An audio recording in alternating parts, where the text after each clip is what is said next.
ગયો છે અને ખેડૂતો પાયમાલ થઈ ગયા છે.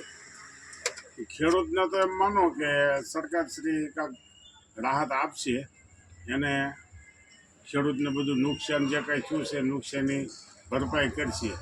પણ ધન હાસું તો કોનું બળી ગયું છે મેહુલભાઈ? ભાગ્યાનું. ખેડૂતને મળશે રાહત, ખેડૂતને મળશે નુકસાની, ખેડૂતને મળશે. ભાગ્યને શું મળશે?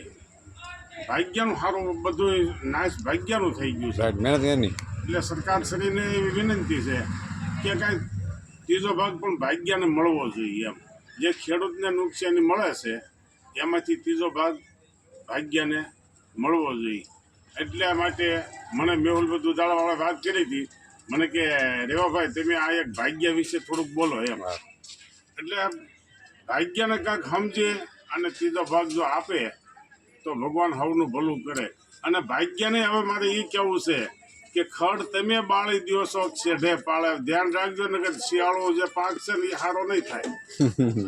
ખડ બાળવાનું બંધ કરી દેજો ભાગ્યને, તમને ત્રીજો ભાગ ભગવાન અપાવશે પણ ખડ બાળવાનું બંધ કરી દેજો.